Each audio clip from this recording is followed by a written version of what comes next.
Hi friends, welcome to Lakshmi maths. எனக்கு என்ன பார்க்க போறோம்னா ஆர்ஆர்பி, என்டிபிசி அண்ட் குரூப் டியில் எக்ஸ்பெக்ட் பண்ணக்கூடிய முக்கியமான maths and reasoning question discuss பண்ண போறோம்.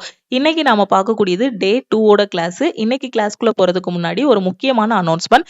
நம்ம லக்ஷ்மி மேக்ஸ் ஆப்ல இருக்கக்கூடிய எல்லா கோர்சஸ்க்கும் தீபாவளிக்கான ஆஃபர் வந்து அனௌன்ஸ் பண்ணியிருக்கோம்.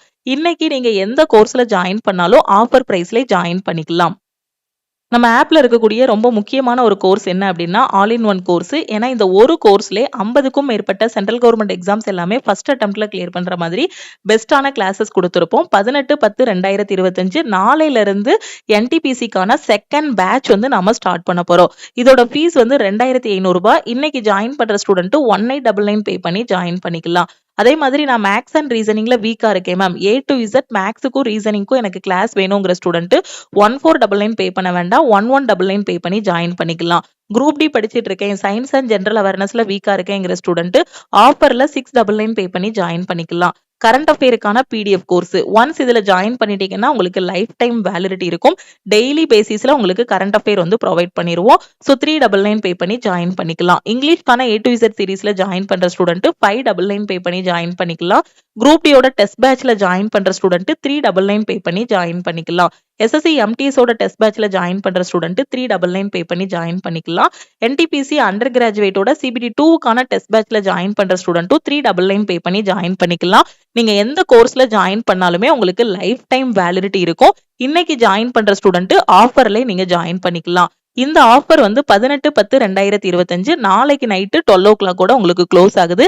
இந்த ஆஃபர் பிரைஸ்ல ஜாயின் பண்ற ஸ்டூடெண்ட் இந்த நம்பரை லக்ஷ்மி மேக்ஸ்ன்னு சேவ் பண்ணிட்டு இந்த நம்பருக்கு ஆல் இன் ஒன் ஜாயின் பண்ணா I want all in one message பண்ணுங்க. டெஸ்ட் அப்படின்னா ஐ வாண்ட் டெஸ்ட்னு மெசேஜ் பண்ணுங்க. கரண்ட் அஃபேர்னா ஐ வாண்ட் சிஏன்னு மெசேஜ் பண்ணுங்க. மெசேஜ் பண்ணதும் டீம்ல இருந்து கான்டாக்ட் பண்ணிட்டு ஜிபே நம்பர் இல்ல அக்கௌண்ட் நம்பர் கொடுப்பாங்க. அதுக்கு கோர்ஸோட ஃபீஸ் பே பண்ணிட்டு பேமெண்டோட ஸ்கிரீன்ஷாட் சென்ட் பண்ணீங்கன்னா பேக்எண்ட்ல இருந்து உங்களுக்கு அக்சஸ் கொடுத்துருவாங்க. ஸோ நாளையில இருந்து NTPC 2025க்கான செகண்ட் பேட்ச் வந்து ஸ்டார்ட் பண்றோம். வரக்கூடிய NTPC எக்ஸாம் நான் படிக்க போறேங்கிற ஸ்டூடெண்ட் இந்த செகண்ட் பேட்ச்ல நீங்க ஜாயின் பண்ணிக்கலாம். இந்த பேட்சஸ் எல்லாமே நம்ம ஆல் இன் ஒன் கோர்ஸ்ல தான் கொண்டு போயிட்டு இருக்கோம். இன்னும் ஃபர்தர் டீடைல்ஸுக்கு இந்த நம்பருக்கே நீங்க கால் பண்ணியோ வாட்ஸ்அப் பண்ணியோ கேட்டுக்கலாம். இந்த ஆஃபர் வந்து நாளைக்கு நைட்டு 12 o'clock கூட க்ளோஸ் ஆகுது. ஃபர்ஸ்ட் கொஸ்டின் பாருங்க. என்ன சொல்லியிருக்காங்க? Divyam travels from a point A 8 km towards B east and turns right and walks 12 km to C, turns again right and walks 4 km to a point D.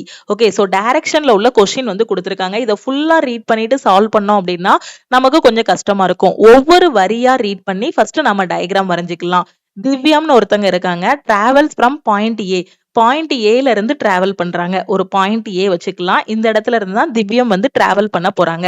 Okay, so first என்ன பண்றாங்க? 8 km towards B நோக்கி போறாங்க. என்ன டைரக்ஷன்ல? ஈஸ்ட்னா என்னது? கிழக்கு பக்கமா போறாங்க.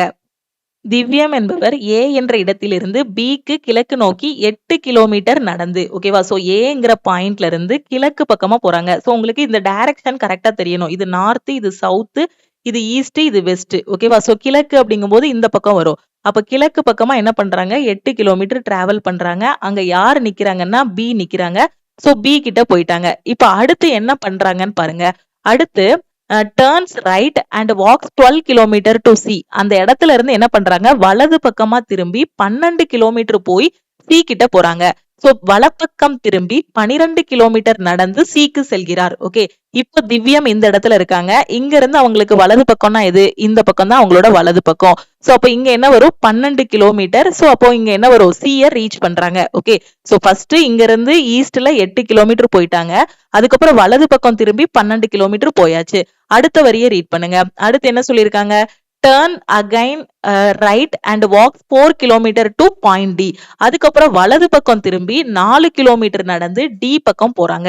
மீண்டும் வலப்பக்கம் திரும்பி 4 கிலோமீட்டர் நடந்து D ஐ அடைகிறார். ஓகே, சோ அப்ப இங்க போயிட்டு வலது பக்கம் திரும்புறாங்க. அவங்களுக்கு வலது பக்கம்னா எது? சோ அது எது அவங்களோட வலது பக்கமா இருக்கும்? இதுதான் அவங்களோட வலது பக்கமா இருக்கும். ஏன்னா அவங்க இப்படி பார்க்க நிக்கிறாங்க. அப்ப இப்படி நிக்கும் போது வலது பக்கம் இது. அப்ப இங்க வந்து ஒரு 4 கிலோமீட்டர் நடந்து D பாயிண்ட்டுக்கு போயிடுறாங்க. அடுத்து பாருங்க. அடுத்து என்ன சொல்லிடுறாங்க, again turns right and travels 8 kilometre to E. அதுக்கப்புறம் வலது பக்கம் திரும்பி 8 கிலோமீட்டர் நடந்து ஈயை அடைகிறார். ஓகே, பிறகு மீண்டும் வலப்புறம் திரும்பி 8 கிலோமீட்டர் நடந்து இ என்ற இடத்தை அடைகிறார். அப்ப இந்த இடத்துல இருந்து வலது பக்கம் திரும்பணும். வலதுன்னா இது இந்த பக்கம் தானே. சோ அப்ப இந்த பக்கத்துல 8ங்கும் போது எந்த இடத்துக்கு வருவாங்க, இது ஃபுல்லா இங்க மேல இருந்து கீழே வரைக்கும் 12.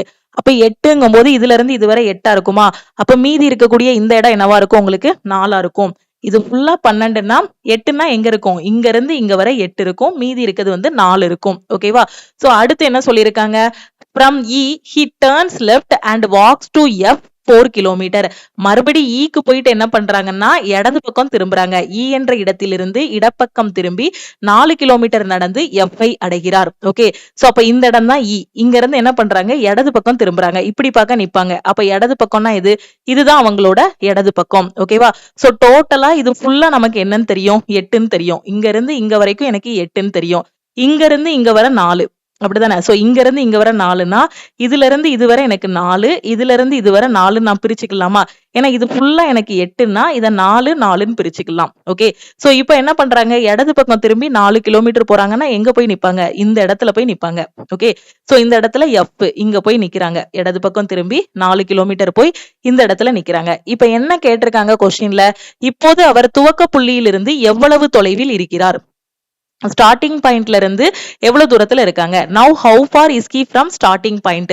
எங்க இருந்து ஸ்டார்ட் பண்ணாங்க, இந்த ஏ இடத்துல இருந்தானே ஸ்டார்ட் பண்ணாங்க, இங்க இருந்தா ஸ்டார்ட் பண்ணாங்க. இங்க இருந்து இது எவ்வளவு தூரம், சோ இதுக்கும் இடையில எவ்வளவு தூரம் இருக்கு, சோ டோட்டலா இங்க இருந்து இங்க வர 12ன்னு சொல்லியாச்சு. இதுல இருந்து இது வரை 8ன்னு சொல்லிட்டோம், இதுல இருந்து இது வரை 4ன்னு சொல்லிட்டோம். இது 4ன்னா கண்டிப்பா இங்க இருந்து இங்க வரை இருக்கிறது உங்களுக்கு என்னவா இருக்கும், 4ஆ இருக்கும். அப்ப ஸ்டார்டிங் பாயிண்ட்ல இருந்து எவ்வளவு தூரத்துல இருக்காங்க, 4 கிலோமீட்டர்ல இருக்காங்க. புரியுதா. அந்த வரியை ரீட் பண்ணி டயக்ராம கரெக்டா வரைஞ்சிட்டீங்க அப்படின்னா ஈஸியா ஆன்சர் பண்ணிடலாம். இதுக்கு உங்களுக்கு என்ன தெரியணும்னா லெஃப்ட் ரைட் கரெக்டா தெரியணும், நார்த் சவுத் ஈஸ்ட் வெஸ்ட் வந்து கரெக்டா போட தெரியணும். கொடுத்திருக்க நம்பர் இப்போ இங்கெல்லாம் பாருங்க 8ன்னு கொடுத்திருந்தாங்க, அதை 4 4ன்னு பிரிச்சுக்கிட தெரியணும். இங்க 12ன்னு இருந்துச்சு, இது 12னா கண்டிப்பா இது ஃபுல்லா 12ன்னு தான் இருக்கும். அப்ப இங்க வரை 8 அப்படின்னா மீதி இருக்கக்கூடிய இந்த இடம் 4 அப்படிங்கறத உங்களுக்கு கரெக்டா போட தெரியணும். அப்படி போடும்போதுதான் டைரக்ஷன் கொஸ்டின் வந்து ஈஸியா ஆன்சர் பண்ண முடியும். சோ 4ங்கிறது ஆப்ஷன் ஏ. தெளிவா புரிஞ்சிருச்சா. அடுத்த கொஸ்டின் பாருங்க. 20 pens and 35 notebooks were purchased for 1100. If the average price of the pen was 13, find the average price of a notebook.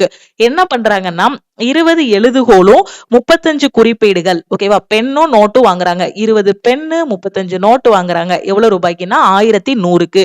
எழுதுகோள்களின் விலை, அதாவது பெண்ணோட சராசரி விலை பாத்தீங்கன்னா 13 ரூபாய். அப்படின்னா நோட்டோட விலை என்ன, ஒரு குறிப்பேட்டின் சராசரி விலையை கண்டறியவும் கேட்டிருக்காங்க. ஃபர்ஸ்ட் என்ன சொல்லுவாங்க, 20 பேனா பிளஸ் 35 நோட்டு. ஓகே, எவ்வளவுக்கு வாங்குறோம், 1100 ரூபாய்க்கு வாங்குறோம். இப்போ எழுதுகோளின் சராசரி விலை, எழுதுகோள்னா என்னது, பென்னு. ஓகே, பெண்ணோட ஆவரேஜ் பிரைஸ் எவ்வளவு அப்படின்னா 13. ஓகே, பெண்ணோட ஆவரேஜ் பிரைஸ் எவ்வளவு 13. அப்ப 20 பெண்ணோட ஆவரேஜ் வந்து 13 அப்படின்னா அதோட கூட்டுத்தொகை என்னவா இருக்கும், 20 × 13. அப்படிதானே. அப்ப 20 பெண்ணோட ஆவரேஜ்னா 20 பெண்ணுக்கு மொத்த கூட்டுத்தொகை என்ன வரும், 20 × 13. உங்களுக்கு ஆன்சர் என்ன வரும், 260. அப்ப 20 பெண்ணோட விலை எவ்வளவு, 260. புரியுதா. 20 பெண்ணோட சராசரி 13னா அதோட கூட்டுத்தொகை என்னவா இருக்கும், 20 × 13 இருக்கும். அப்ப 20 பெண்ணோட ரேட்டு 260ன்னு தெரிஞ்சிருச்சு. பிளஸ் 35 நோட்டுன்னு போட்டுக்கலாம். 35 நோட்டு ஈக்குவல் டு 1100. இப்ப எனக்கு ஒரு நோட்டோட விலை வேணும். அப்போ 35 நோட்டோட விலை என்னவா இருக்கும், 35 நோட் ஈக்குவல் டு 1100. இந்த 260 அங்க கொண்டு வந்துருங்க, மைனஸ் 260. சோ டிஃபரன்ஸ் எடுத்தா என்ன வரும், ஃபர்ஸ்ட் 0, 10ல 6 போனா 4, சோ திருப்பி 10ல 2 போனா 8, 840. அப்போ 35 நோட்டோட விலை 840. எனக்கு என்ன கேட்டிருக்காங்க, ஒரு நோட்டோட விலை, ஒரு குறிப்பேட்டின் விலை என்னன்னு கேட்டிருக்காங்க. அப்போ ஒரு நோட்டோட விலை என்னவா இருக்கும், 840 டிவைடட் பை 35ன்னு போட்டுடலாமா. சோ இப்ப கேன்சல் பண்ணலாமா. இப்ப யூனிட் டிஜிட் வச்சு நாம எலிமினேட் பண்ணலாம். யூனிட் டிஜிட் வச்சு பாத்தீங்கன்னா ஒரே ஒரு இது மட்டும் தான் எலிமினேட் பண்ண முடியும். ஏன்னா இதை கேன்சல் பண்ணும்போது இங்க 0 வரும். 5 கூட எதை மல்டிப்ளை பண்ணா 0 வரும், 5 2 10, 8 5 40, 5 4 20. ஓகே, சோ நம்மளால இப்போதைக்கு கேன்சல் பண்ண முடியாது. இப்போ அடுத்து நம்ம என்ன பண்ணலாம், ஒரு 35 எத்தனை தடவை போகும், 2 டைம்ஸ் தான் போகும். அப்போ ஃபர்ஸ்ட் டிஜிட் கண்டிப்பா எதுல முடியணும், 2ல முடியணும். ஆனா ஃபர்ஸ்ட் டிஜிட் இங்க எதுல வந்திருக்கு, 3ல முடிஞ்சிருக்கு. அதை வச்சு இந்த ஆப்ஷனை எலிமினேட் பண்ணிடலாம். அதுக்கப்புறம் ரிமைனிங் உங்களுக்கு என்ன வரும் 70. 70னா மீதி 140ன்னு வரும். ஓகேவா? சோ 140 இருக்கும். மீதி எத்தனை இருக்கும்? 14 இருக்கும். அப்ப எத்தனை தடவை போகும்? 140 அப்படிங்கும்போது 4 டைம்ஸ் போகுமா? அப்ப 24. அப்போ ஒரு நோட்டோட விலை எவ்வளவு அப்படின்னா 24 rupees. 24ங்கிறது ஆப்ஷன் டி. ஓகே, கிளியரா புரிஞ்சிருச்சா? அடுத்த கொஸ்டின் போலாமா? இந்த கொஸ்டின்ல என்ன சொல்லிருக்காங்க? சோ கொடுத்திருக்க படத்துல எத்தனை முக்கோணங்கள் இருக்குங்கிறத கண்டுபிடிக்கணும். Okay, find how many triangles are there in the given figure. ரொம்ப ஈஸியான கொஸ்டின். இன்னைக்கு மார்னிங் யூடியூப்ல ஒரு ஷார்ட்ஸ் அப்லோட் பண்ணேனா, அந்த ஷார்ட்ஸ்ல இதுக்கான ஷார்ட்கட் சொல்லி கொடுத்துருக்கேன். ஜஸ்ட் 1 செகண்ட்ல ஆன்சர் பண்ற மாதிரி அந்த ஷார்ட்ஸ்ல இந்த கொஸ்டினுக்கான ஆன்சர் சொல்லி கொடுத்துருக்கேன். எப்படின்னா இந்த மாதிரி ஷேப் வந்து அதை வந்து இந்த மாதிரி பிரிச்சிருக்காங்க. இந்த மாதிரி 4ஆவோ இல்லைன்னா இந்த மாதிரி கோடு போட்டோ இல்ல இன்னும் எக்ஸ்ட்ரா கோடு போட்டோ பிரிச்சிருக்காங்க அப்படின்னா எப்படி ஷார்ட்டா ஆன்சர் பண்ணணுங்கிறத இன்னைக்கு மார்னிங் வீடியோல உங்களுக்கு ஷார்ட்ஸ்ல சொல்லி கொடுத்தேன். அதுல என்ன சொல்லி கொடுத்தேன்? இந்த மாதிரி கொடுத்து உள்ள இருக்கிறத இப்படி பிரிச்சிருந்தாங்க அப்படின்னா எத்தனை முக்கோணங்கள் இருக்கிறதுக்கு என்ன பண்ணணும் அப்படின்னா இதுக்கு நம்பர் போடுங்க. எத்தனை பார்ட்டா பிரிச்சிருக்காங்க? 1 2 3 4 5 6 7 8. மொத்தம் எத்தனை பார்ட் இருக்கு? 8 பார்ட் இருக்கு. அப்ப இதுக்குள்ள எத்தனை முக்கோணங்கள் இருக்கு அப்படின்னா 8 × 2ன்னு போடுங்க. 8 × 2ன்னு போட்டா எத்தனை? 16. அப்ப இந்த கட்டத்துக்குள்ள மட்டும் பாத்தீங்க அப்படின்னா 16 முக்கோணங்கள் இருக்கு. அது போக வெளியில 2 முக்கோணம் இருக்கு பாருங்க, 1 2. அப்ப 16 + 2 எத்தனை முக்கோணம்? 18 முக்கோணங்கள் இருக்கு. நான் சொல்றது தெளிவா புரியுதா? காலையில ஒரு ஷார்ட்ஸ் வீடியோ அப்லோட் பண்ணேன். அந்த ஷார்ட்ஸ் வீடியோவை பாத்தீங்கன்னா உங்களுக்கு இன்னும் தெளிவா புரியும். ஒண்ணுமே இல்ல, இந்த மாதிரி கொடுத்து இப்படி பிரிச்சாங்கன்னா மொத்தம் எத்தனை பார்ட்டா பிரிச்சிருக்காங்கன்னு பாருங்க. ஃபார் எக்ஸாம்பிள் நானே கொடுக்குறேன் பாருங்க. இந்த மாதிரி கொடுத்து நான் இப்படி பிரிச்சிருக்கேன். இப்ப இதுல எத்தனை முக்கோணங்கள் இருக்குன்னு கேட்டா என்ன சொல்லணும்? உட்கார்ந்து கவுண்ட் பண்ணக்கூடாது. இந்த மாதிரி ஷேப் வரும், இந்த ஷேப் வரும்னு இமேஜின் எல்லாம் பண்ண வேண்டாம்.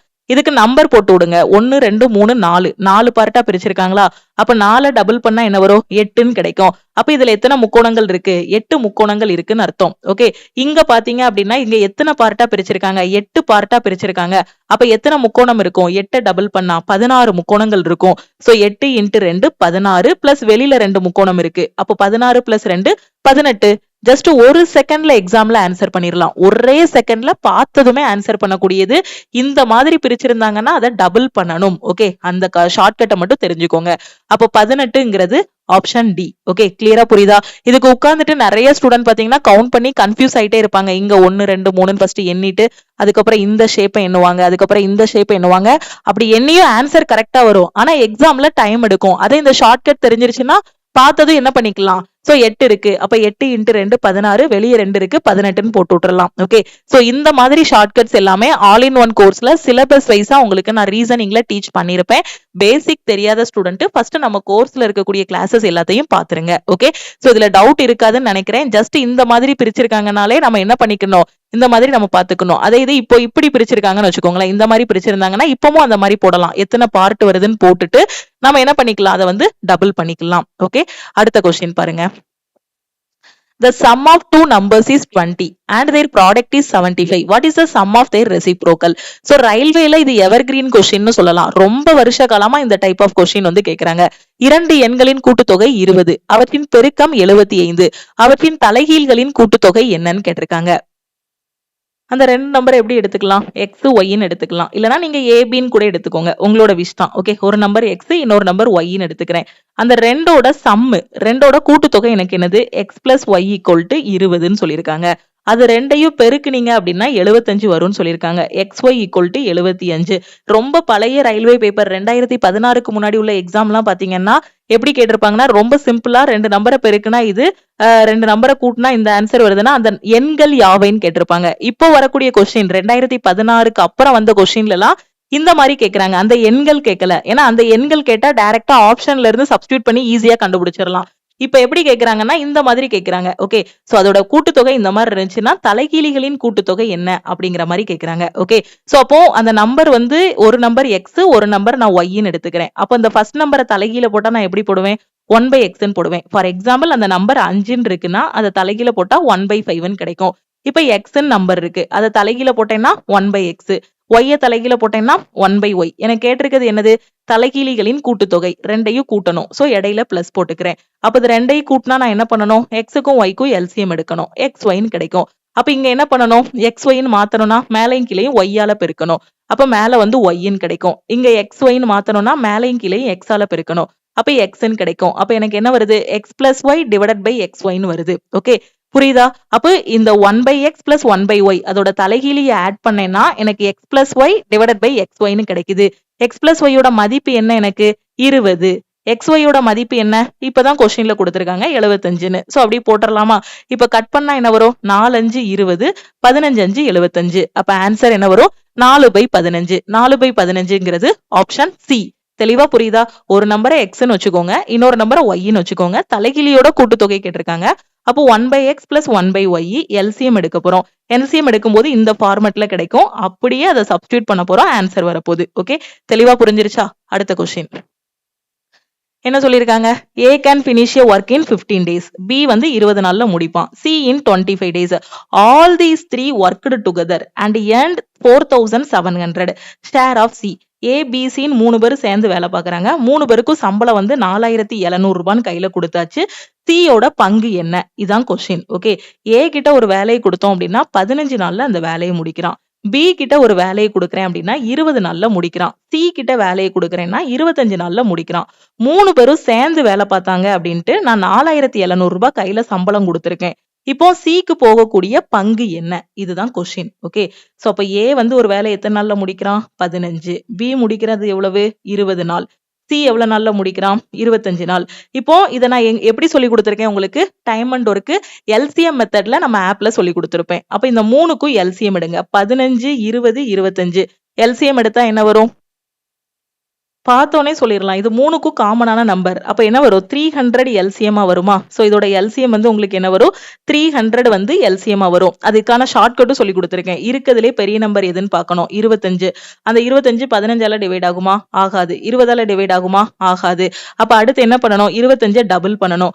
டபுள் பண்ணோம் அப்படின்னா 50ன்னு கிடைக்கும். 50 வந்து 15ஆல டிவைட் ஆகாது. அதுக்கப்புறம் 25 ட்ரிபிள் பண்ணணும். அதுக்கப்புறம் 4 டைம்ஸ் பண்ணணும், 5 டைம்ஸ் பண்ணணும், ஃபைனலா 6 டைம்ஸ் பண்ணணும். ஓகேவா? சோ இந்த மாதிரி நாம பண்ணும்போது அந்த 3 நம்பரால எப்ப டிவைட் ஆகுதோ அதுதான் எல்சிஎம். இது ஒவ்வொரு டைமும் 1 டைம் 2 டைம்னு செக் பண்ண வேண்டாம். நீங்க பார்க்கும் போதே இது 3க்கும் காமனான நம்பர் 300 தான் கண்டுபிடிச்சிடலாம். ஓகேவா? அப்படி இல்லைன்னா ட்ரெடிஷனல் மெத்தட்ல 15 20 25ன்னு போட்டு எல்சிஎம் எடுப்போம் இல்லையா, 5 பொதுவா எடுப்போம். 3 5 15, 4 5 20, 5 5 25. திருப்பி எல்லாத்தையும் மல்டிப்ளை பண்ணிருங்க. 15 15 4 60, 6 5 30, 300 எல்சிஎம்மா வரும். ஓகே, ட்ரெடிஷனல் மெத்தட்லயும் எல்சிஎம் எடுக்கலாம். இல்ல பார்த்த உடனே நான் எல்சிஎம் கண்டுபிடிக்கிறதுக்கான ஷார்ட்கட் சொல்லி கொடுத்திருக்கேன் நம்ம ஆப்ல. சோ அந்த ஷார்ட்கட் மூலமாவும் நீங்க எல்சிஎம் கண்டுபிடிக்கலாம். நீங்க கண்டுபிடிக்கிற இந்த எல்சிஎம் தான் உங்களுக்கு என்னன்னா மொத்த வேலை, total work.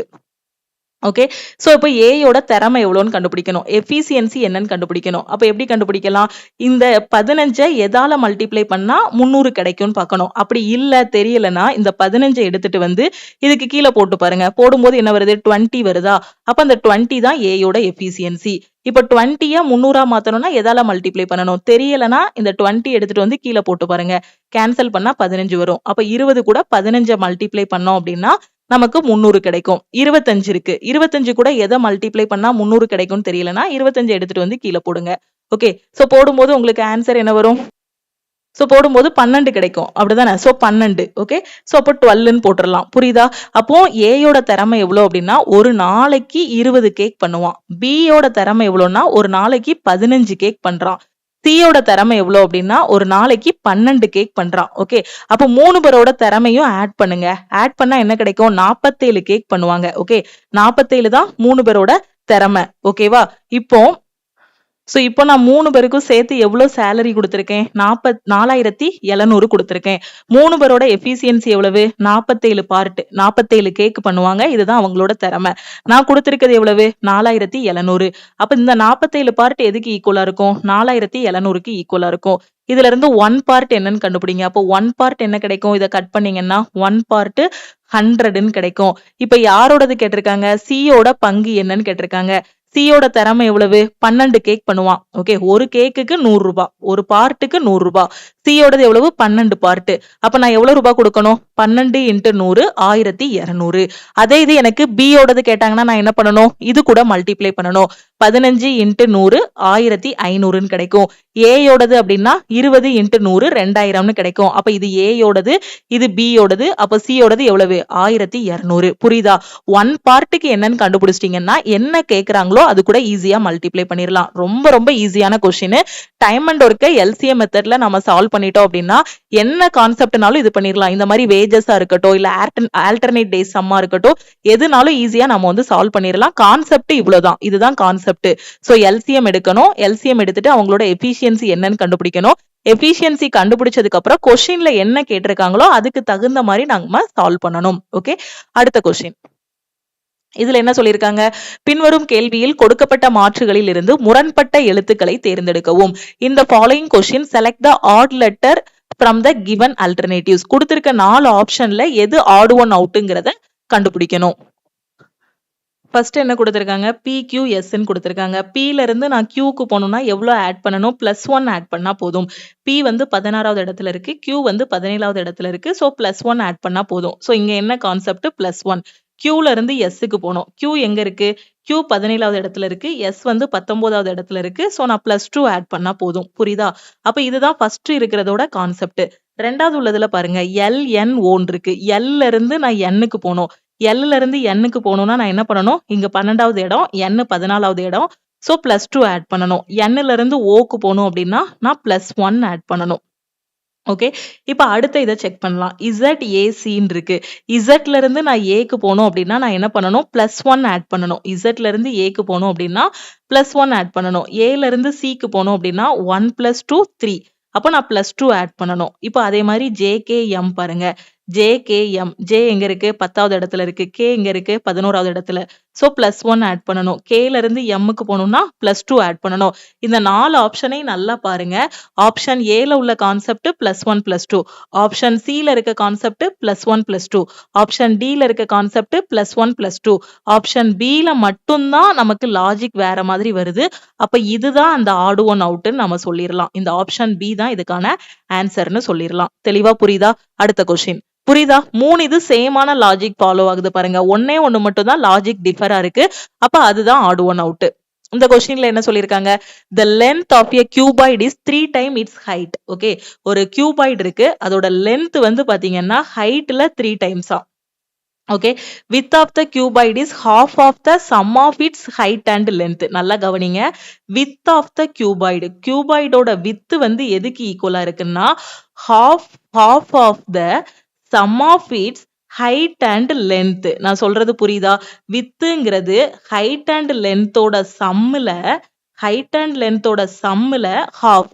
height plus length ஓட half. புரியுதா? அவங்க கொடுத்திருக்க வரிய நான் அப்படியே எழுதியிருக்கேன். என்ன பண்ணிருக்கேன்? ஃபர்ஸ்ட் length வந்து heightல 3 times ன்னு சொன்னாங்க. அப்ப L = 3h ன்னு போட்டுட்டேன். width வந்து பாத்தீங்க அப்படின்னா height plus lengthல பாதி. ஓகே, சோ என்ன சொல்லிருக்காங்க? sum of its height and lengthல பாதின்னு சொல்லிருக்காங்க. half of sum of its height and length. height plus length ஓட sum, அதுல half ன்னு போட்டாச்சு. if 5 times the width is equal to 100, அப்போ 5 times width வந்து உங்களுக்கு என்னது? 100 அப்படின்னா what is the total surface area of the cuboid? cuboid ஓட total surface area என்னன்னு கேட்டிருக்காங்க. தமிழ் மீடியம் ஸ்டூடெண்ட் பாருங்க. ஒரு கனசதுரத்தின் நீளம் அதன் உயரத்தில் 3 மடங்கு. கனசதுரத்தோட நீளத்தை நான் Lன்னு வச்சுக்கிறேன், உயரத்தை Hன்னு வச்சுக்கிறேன். அப்ப அதுல 3 மடங்கு 3 × H.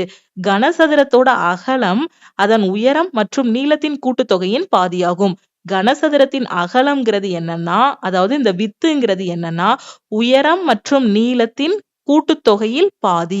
அப்போ உயரம் H, நீளம் L, அதோட கூட்டுத்தொகைங்கிறதுனால பிளஸ், பாதிங்கிறதுனால ÷ 2 போட்டிருக்கேன். புரிஞ்சிருச்சா? அடுத்து 5 மடங்கு அகலம் 100 சென்டிமீட்டருக்கு சமமாக இருந்தால் வித்தோட 5 times 5 × W ங்கிறது 100க்கு சமமா இருந்துச்சுன்னா கனசதுரத்தோட மொத்த பரப்பளவு என்னன்னு கேட்டிருக்காங்க. ஓகே, புரியுதா?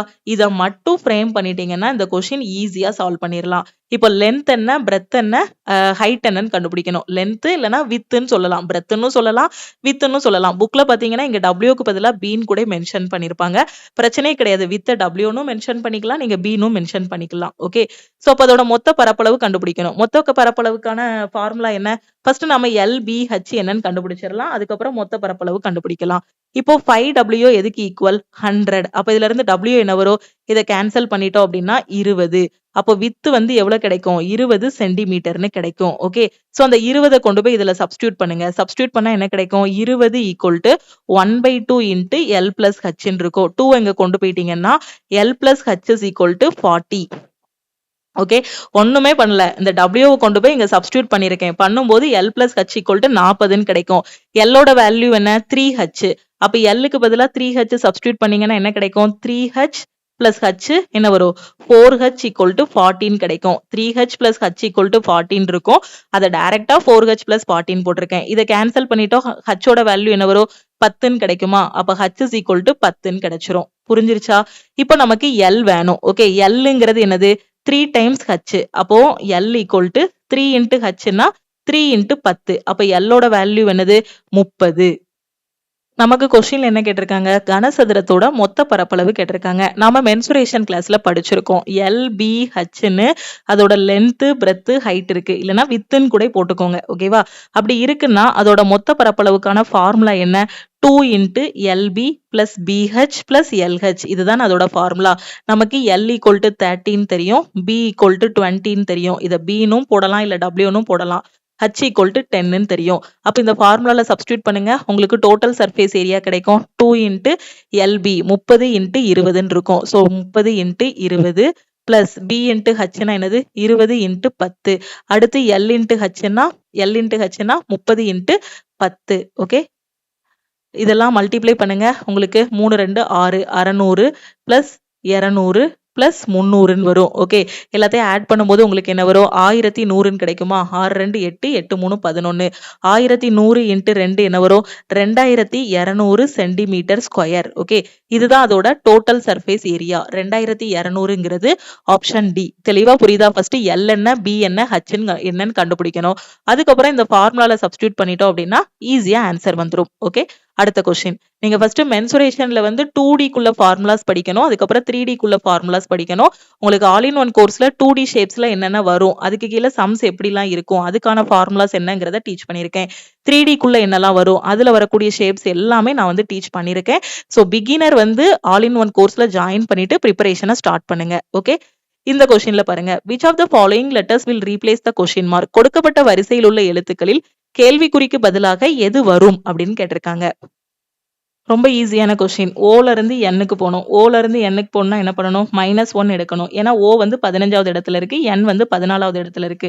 ஸோ -1 போட்டுக்கலாம். எண்ணுல இருந்து எல்லுக்கு போகணும். எண்ணுல இருந்து எல்லுக்குன்னா 14, 14ல இருந்து 12க்கு போகணும். ஸோ -2 போட்டுக்கலாம். அடுத்து எல்லுல இருந்து கேக்கு போயிருக்காங்க.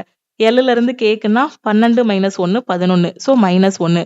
கேல இருந்து ஐக்கு பாருங்க. கேல இருந்து ஐக்கு என்ன வரும்? 11 - 2 தான் 9.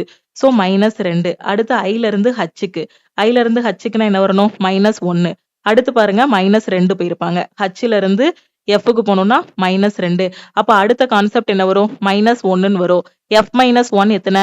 எஃப் 6வது இடத்துல இருக்கு. -1 போனோம் அப்படின்னா இ கிடைக்கும். அப்ப இ அப்படிங்கிறது ஆப்ஷன் பி. ஓகே, தெளிவா புரிஞ்சிருச்சா? அடுத்த கொஸ்டின் போலாமா? ஈஸியா என்ன பேட்டர்ன்ங்கிறத கண்டுபிடிங்க. -1 -2 -1 -2ன்னு வரும்.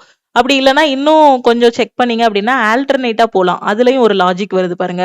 ஓல இருந்து எல்லுக்கு போனோம்னா -3, எல்லுல இருந்து ஐக்கும் -3. ஸோ ரெண்டு லாஜிக் கண்டுபிடிச்சிருக்கேன் நானே. இங்க பாருங்க, இதுல -1 -2 போனோமா? இதே மாதிரி இன்னொரு லாஜிக் என்ன அப்படின்னா ONLKI HF இருக்கா? இப்படி போலாம். ஓல இருந்து எல்லுக்கு போறதுக்கு -3. அடுத்து எல்லுல இருந்து ஐக்கு ஆல்டர்னேட்டா போங்க.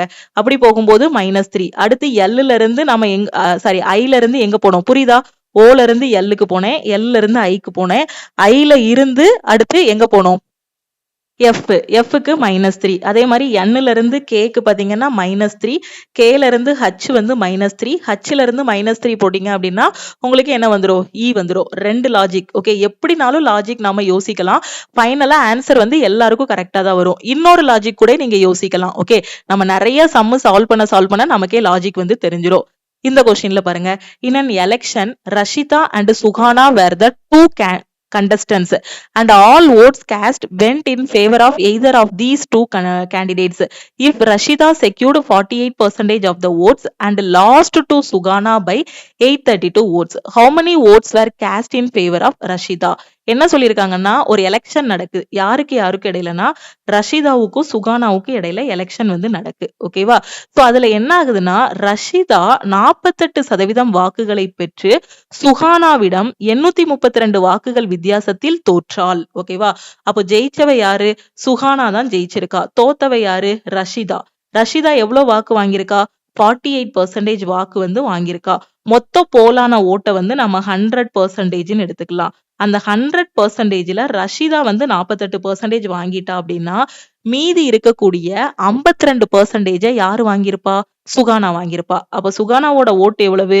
52%. ஓகே. ரஷிதா 48% வாக்குகள் பெற்று எவ்வளவு வாக்கு வித்தியாசத்துல தோத்திருக்கா? 832 வாக்கு வித்தியாசத்துல தோத்திருக்கா. 832. அப்ப ரஷிதாவுக்கும் சகானாவுக்கும் இடையில சுகானாவுக்கும் இடையில இருக்கக்கூடிய அந்த வித்தியாசம் எவ்வளவு? 832. அப்படிதானே? அந்த வித்தியாசம் இருக்க போய் தானே ரஷிதா வந்து தோத்திருக்கா. புரியுதா? ரஷிதா வந்து 48% வாக்கு வாங்கியிருக்கா. சுகானா வந்து 52% வாங்கியிருக்கா. அப்போ இந்த 832 ரஷிதா வாங்கியிருந்தா அப்படின்னா 2 பேருமே ஈக்குவல் ஆயிருப்பாங்க. அப்படிதானே? அப்போ சுகானா வந்து இவளை விட என்னவா இருக்கா? 832 வாக்கு அதிகமா வாங்கியிருக்கா. ரஷிதாவை விட சுகானா 832 அதிகமா வாங்கியிருக்கான்னு சொல்லலாம். இல்ல சுகானாவை விட ரஷிதா 832 கம்மியா வாங்கியிருக்கா அப்படின்னு சொல்லலாம். இல்லனா வேற மாதிரி எப்படி சொல்லலாம்? ரஷிதாவுக்கும் சுகானாவுக்கும் உள்ள வித்தியாசம் எவ்வளவுனா 832ன்னு சொல்லலாம். ஓகே. ஒரு எக்ஸாம்பிள் சொல்றேன் பாருங்க. ஒரு கிளாஸ்ல ஃபர்ஸ்ட் ரேங்க் எடுத்துக்க பொண்ணு வந்து 460 மார்க் வாங்கியிருக்கா. செகண்ட் ரேங்க் பொண்ணு வந்து 458 மார்க் வாங்கியிருக்கா. ஓகேவா? அப்ப இவங்க 2 பேருக்கும் உள்ள வித்தியாசம் எவ்வளவு? 2 மார்க். அதே கதை தான் இங்கேயும். இவங்க 2 பேருக்கும் உள்ள வித்தியாசம் எவ்வளவு அப்படின்னா 832 ஓட்டு. ஓகேவா? அப்போ அந்த ஓட்டுகளோட எண்ணிக்கையில 832னா அந்த பெர்சன்டேஜ்ல எவ்வளவு டிஃபரன்ஸ் வரும்? பெர்சன்டேஜ்ல எவ்வளவு டிஃபரன்ஸ் வரும்? 4%. 2 பேருக்கும் உள்ள வித்தியாசம் எவ்வளவு? 4%. அப்ப அந்த 4% எவ்வளவு? 832க்கு ஈக்குவலா இருக்குமா? நான் சொல்றது புரியுதா? 2 பேருக்கும் இடையில இருக்கக்கூடிய அந்த ஓட்டுகளின் எண்ணிக்கையின் வித்தியாசம் எவ்வளவுன்னு கொஸ்டின்ல சொல்லியிருக்காங்க? 832ன்னு சொல்லியிருக்காங்க. அதே இது பெர்சன்டேஜ்ல அந்த வித்தியாசம் பார்த்தோம் அப்படின்னா 52 - 48 4%. அப்ப அந்த 4% எதுக்கு ஈக்குவலா இருக்கும்? 832க்கு ஈக்குவலா இருக்கும். இதுல இருந்து 1%க்கு என்னன்னு கண்டுபிடிங்க. 1% என்ன வரும்? 832 டிவைடட் பை 4. சோ 2 4 8. சோ 0 8 4 32. 208ன்னு கிடைக்கும். இப்ப என்ன கேட்டிருக்காங்க கொஸ்டின்ல? ரஷிதாவுக்கு ஆதரவாக எத்தனை வாக்குகள் அளிக்கப்பட்டன? ரஷிதா வந்து எவ்வளவு ஓட்டு வாங்கியிருக்கா? இதுதான் கொஸ்டின்ல கேட்டிருக்காங்க. ரஷிதா வாங்கியிருக்கிறது எவ்வளவு? 48%. 1% எவ்வளவு? 208. அப்போ 48%க்கு என்ன வரும்? 208 × 48ன்னு போடுங்க. போடும்போது ஆன்சர் என்ன கிடைக்கும்? இது ரெண்டையும் மல்டிப்ளை பண்ணா 8 8 64, 8 2 16. அடுத்து 4 8 32, 8. சோ ஆன்சர் என்ன கிடைக்கும் உங்களுக்கு? 4 8 9 9. அப்போ 9 9 8 4. இதுதான் யாரோட வாக்குகள்? ரஷிதாவோட வாக்குகள். இப்போ உங்களுக்கான கொஸ்டின் என்ன அப்படின்னா சுகானாவோட டோட்டல் வாக்குகள் என்ன? சுகானாவோட டோட்டல் வாக்குகள் என்னங்கிறத மறக்காம கமெண்ட்ல சொல்லுங்க. ஓகே. இப்போ எனக்கு 1% நான் கண்டுபிடிச்சிட்டேன் அப்படின்னா நான் ஈஸியா கொண்டு வந்துடலாம். அப்படிதானே? 1% 208னா ரஷிதாவுக்கு 208 × 48ன்னு போடணும். அப்போ சுகானாவுக்கு என்ன போடணும்? 208 × 52ன்னு போட்டீங்க அப்படின்னா சுகானாவோட வாக்குகள் வரும். சோ அதை மறக்காம கமெண்ட்ல சொல்லுங்க. ஓகே. அடுத்த கொஸ்டின். இதுல என்ன சொல்லியிருக்காங்க? 4 bells ring at intervals 4, 6, 8 and 14 seconds. They start ringing simultaneously at 12 hours. At what time will they again ring simultaneously? 4 bell அடிக்கி 4, 6, 8, 14 வினாடிகளுக்கு இடைவெளியில் 4 மணிகள் ஒலிக்கின்றன. அவை 12 மணியளவின் போது ஒரே நேரத்தில் ஒலிக்க தொடங்குகின்றன. அப்படி என்றால் எந்த நேரத்தில் அவை மீண்டும் ஒலிக்கும்னு கேட்டிருக்காங்க. LCM and HCFன்னு ஒரு டாபிக் சொல்லி கொடுத்திருப்பேன் ஆல் இன் ஒன் கோர்ஸ்ல. அதுலதான் இந்த கொஸ்டின்ஸ் எல்லாமே நம்ம பார்த்திருக்கோம். இப்ப ஃபர்ஸ்ட் நாம என்ன பண்ணணும்னா இந்த 4, 6, 8, 14 இதுக்கான LCM வந்து கண்டுபிடிக்கணும். இதுக்கான LCM என்ன வரும் உங்களுக்கு? LCM வந்து 168. சோ 4, 6, 8, 14 இதோட LCM கண்டுபிடிக்கணும். சோ நீங்க ட்ரெடிஷனல் மெத்தட்லனாலும் போடலாம். ஓகே. சோ ரெண்டாம் வாய்ப்பாடு போடுங்க. 2 3 சோ 4 7ன்னு வரும். சோ திருப்பி 2 போட்டீங்கன்னா ஒரு டைம் போகும். சோ 2 7. திருப்பி நம்ம இதெல்லாம் மல்டிப்ளை பண்ணோம் அப்படின்னா 14 14 3 எத்தனை? 42. 42. சோ 42 × 4 168. ஓகே. அப்போ இதுக்கான LCM என்ன வருது? 168. Okay 168 seconds. ஓகேவா? அப்போ ஃபர்ஸ்ட் மணி வந்து 12 மணிக்கு அடிச்சிருக்கு. ஓகே ஃபர்ஸ்ட் மணி வந்து 12 o'clock வந்து அடிச்சிருக்கு. அடுத்து மணி வந்து எப்போ அடிக்கும்? 4 சேர்ந்து எப்போ ஒலிக்கும்னு கேட்டிருக்காங்க. ஓகேவா? ஃபர்ஸ்ட் பாத்தீங்க அப்படின்னா 12 மணிக்கு 4 மணி கட்டி விட்டுருக்காங்க. இந்த 4 மணியும் பாத்தீங்கன்னா 12 மணிக்கு ஒண்ணா அடிச்சிருக்கு. ஓகே இனி அடுத்து எத்தனை மணிக்கு 4 மணியும் ஒண்ணா அடிக்கும்னு கேட்டிருக்காங்க. ஓகே அப்ப இப்ப எனக்கு 12 மணில இருந்து அடுத்த 168 செகண்டுக்கு அப்புறமா தான் ஒண்ணா அடிக்கும். அப்போ 12 மணி ஆகி அடுத்து அது ஒரு 168 செகண்ட் ஆனதுக்கு அப்புறம் தான் அடுத்த மணிகள் எல்லாமே என்னவா இருக்கும்? ஒண்ணா சேர்ந்து ஒலிக்கும். இங்க ஆப்ஷன்ல பாருங்க எனக்கு நிமிஷம் செகண்டா மாத்திருக்காங்க. அப்ப இந்த 168 செகண்ட நீங்க எப்படி மாத்தணும் அப்படின்னா நிமிஷமாவும் செகண்ட்ஸாவும் மாத்தணும். ஓகேவா? ஈஸியா மாத்திரலாம். அப்படிதானே? ஒரு நிமிஷத்துக்கு எத்தனை செகண்ட்? 60 செகண்ட். அப்ப இந்த 168 நம்ம எப்படி பிரிக்கலாம்? 168 எப்படி பிரிக்கலாம்? 2 நிமிஷம் 48 செகண்ட்னு பிரிக்கலாம். 2 நிமிஷம் 48 செகண்ட்னு பிரிக்கலாம். தெரியலையா? ரொம்ப சிம்பிள். 168 இங்க போடுங்க. ஒரு நிமிஷத்துக்கு எத்தனை செகண்ட்? 60 செகண்ட். 60 வெளியே போடுங்க. 2 தடவை போகும். அப்படிதானே? சோ 120. ரிமைண்டர் என்ன வரும்? 48. அப்ப 168 செகண்ட நான் என்ன சொல்லலாம்னா 2 நிமிஷம் 48 வினாடிகள்னு சொல்லலாம். அப்ப அடுத்த மணி எப்ப அடிக்கும் எனக்கு அப்படின்னா 12 மணிக்கு அப்புறம் 12 மணி 2 நிமிஷம் 48 செகண்டா இருக்கும்போது அடுத்த மணி வந்து எனக்கு ஒலிக்கும். ஓகே நாம ஈஸியா சொல்லிடலாம். 168 செகண்டுக்கு அப்புறம் அடுத்த மணி ஒலிக்கும்னு சொல்லிடலாம். அப்படியும் சொல்லலாம். அப்படி இல்லைன்னா அந்த 168 செகண்ட நிமிஷமாவும் செகண்ட்ஸாவும் மாத்திட்டு சொல்லலாம். ஓகே அப்ப அடுத்த மணி 12 மணி 2 நிமிஷம் 48 செகண்டா இருக்கும்போது ஒலிக்கும். சோ அப்ப ஆப்ஷன் பி தான் இதுக்கான கரெக்ட் ஆன்சர். இதுல பாருங்க கன்ஃபியூஸ் ஆகுறதுக்கு கொடுத்திருப்பாங்க 3 நிமிஷம் 44 செகண்ட்னு. ஏன்னா நிறைய பேர் பண்ற தப்பு என்னன்னா அந்த 168 கண்டுபிடிச்சிருவாங்க. அதை வந்து நிமிஷமாவும் செகண்ட்ஸாவும் மாத்துறதுல மிஸ்டேக் பண்ணிருவாங்க. அதுக்கு கான்செப்ட் என்ன அப்படின்னா ஒரு நிமிஷத்துக்கு 60 செகண்ட். அப்ப அந்த 168 நிமிஷமாவும் வினாடியாவும் பங்கு வைக்கணும். அப்ப என்ன பண்ணணும்? 60ஆல டிவைட் பண்ணணும். டிவைட் பண்ணும்போது இதுல 2 நிமிஷம் கீழே இருக்கக்கூடிய ரிமைண்டர் வந்து என்னது உங்களுக்கு? 48 செகண்ட்ஸ். ஓகேவா?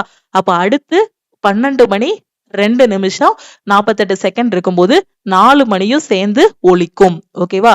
அடுத்த கொஸ்டின் பாருங்க.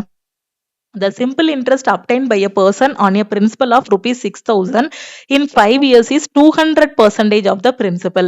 What is the annual rate of interest? ஒரு நபர் 6000 ரூபாய் அசல் மீது 5 ஆண்டுகளில் பெறும் தனி வட்டி அசல் தொகையில் 200% என்றால் வட்டி விகிதம் என்னன்னு கேட்டிருக்காங்க. ஓகே சோ இப்போ அசல் எவ்வளவு பேங்க்ல போட்டிருக்காங்க? 6000 ரூபாய் போட்டிருக்காங்க. எத்தனை வருஷத்துக்கு போட்டிருக்காங்க? 5 வருஷத்துக்கு போட்டிருக்காங்க. அவருக்கு கிடைக்கக்கூடிய தனி வட்டி எவ்வளவு? சிம்பிள் இன்ட்ரெஸ்ட் 200% ஆஃப் அசல். 200% ஆஃப் எவ்வளவு? பிரின்சிபல். அப்ப பிரின்சிபல் 6000னா அவருக்கு சிம்பிள் இன்ட்ரெஸ்ட் எவ்வளவு கிடைச்சிருக்கோ?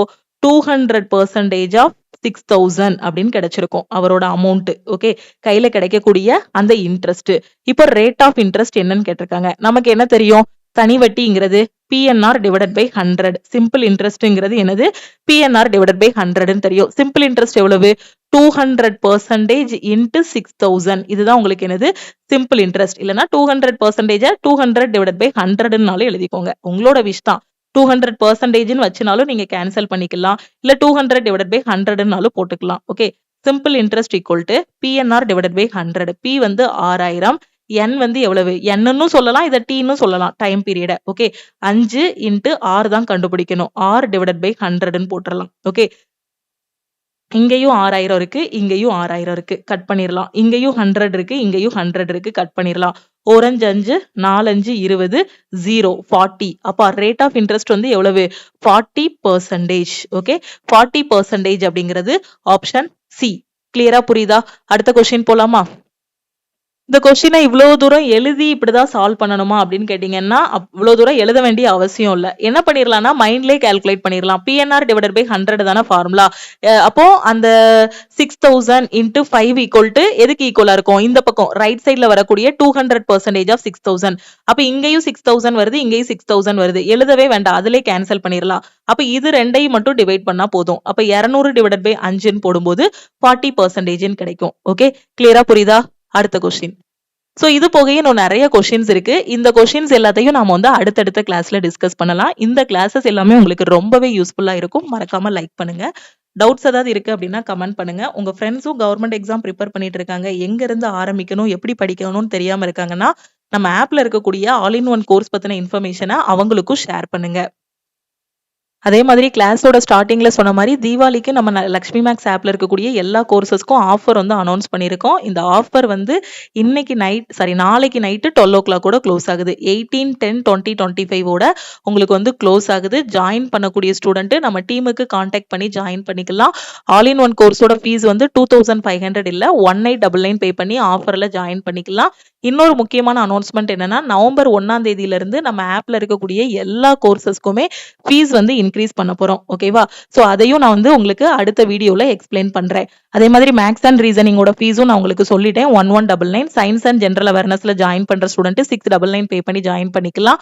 CAPDF கோர்ஸ், MTS ஓட டெஸ்ட், அதே மாதிரி NTPC CBD 2க்கான டெஸ்ட் பேட்ச், குரூப் டியோட டெஸ்ட் பேட்சோட ஃபீஸ் எல்லாம் பாத்தீங்கன்னா 399. ஓகே, இங்கிலீஷ்க்கான A to Z சீரீஸ்ல ஜாயின் பண்ற ஸ்டூடெண்ட் 599 பே பண்ணி ஜாயின் பண்ணிக்கலாம். ஆஃபர் வந்து நாளைக்கு நைட்டு 12 கூட க்ளோஸ் ஆகுது. இதுதான் டீமோட வாட்ஸ்அப் நம்பர். ஜாயின் பண்ற ஸ்டூடெண்ட் இந்த நம்பருக்கு மறக்காம வாட்ஸ்அப்ல மெசேஜ் பண்ணுங்க. அதே மாதிரி உங்க ஃப்ரெண்ட்ஸும் கவர்மெண்ட் எக்ஸாம் எப்படி படிக்கணும்னு தெரியாம இருக்காங்கன்னா, நம்ம ஆப்ல இருக்கக்கூடிய ஆல் இன் ஒன் கோர்ஸ் பத்தின இன்ஃபர்மேஷனை ஷேர் பண்ணுங்க. ஏன்னா நவம்பர் 1ஆம் தேதிக்கு அப்புறம் பாத்தீங்கன்னா நம்ம ஆஃபர் போடும் போதே கோர்ஸோட ஃபீஸ் வந்து 2500 வர மாதிரி இருக்கும். ஏன்னா இதுல உங்களுக்கு 50க்கும் மேற்பட்ட சென்ட்ரல் கவர்மெண்ட் எக்ஸாம்ஸ் வந்து கொடுத்துருக்கோம். மெட்டீரியல்ஸ் எதுவுமே நீங்க வெளியே வாங்க வேண்டாம். இதுலயே மெட்டீரியல்ஸ், டெஸ்ட் எல்லாமே ப்ரொவைட் பண்ணிடுவோம். எக்ஸாம் கிளியர் பண்ற வரைக்கும் இந்த கிளாஸஸ் எல்லாமே ஃபாலோ பண்ணிக்கலாம். கிளியர் பண்ணி உள்ள போனதுக்கு அப்புறம் டிபார்ட்மெண்டல் எக்ஸாம்ஸுக்கும் இந்த கிளாஸஸை நீங்க வந்து ஃபாலோ பண்ணிக்கலாம். ஓகேவா? காலேஜ் ஸ்டூடெண்டா இருந்தீங்கன்னா இப்பவே நீங்க வந்து ஜாயின் பண்ணிட்டு உங்களோட ப்ரிப்பரேஷன் வந்து ஸ்டார்ட் பண்ணுங்க. 18 வயசுல கவர்மெண்ட் எக்ஸாம் ப்ரிப்பரேஷன் ஸ்டார்ட் பண்ணிட்டீங்க அப்படின்னா காலேஜை முடிக்கிறதுக்குள்ளே சூப்பரான வேலையில போய் செட்டில் ஆகிடலாம். ஓகே, திருப்பியும் நெக்ஸ்ட் கிளாஸ்ல மீட் பண்ணலாம். நம்ம டெலிகிராம் குரூப், டெலிகிராம் சேனல்ல இன்னும் ஜாயின் பண்ணல அப்படின்னா டெலிகிராம் குரூப் அண்ட் சேனலையும் ஜாயின் பண்ணிக்கோங்க. இன்ஸ்டாகிராம்லயும் லக்ஷ்மி மேக்ஸை ஃபாலோ பண்ணிக்கோங்க. தேங்க்யூ.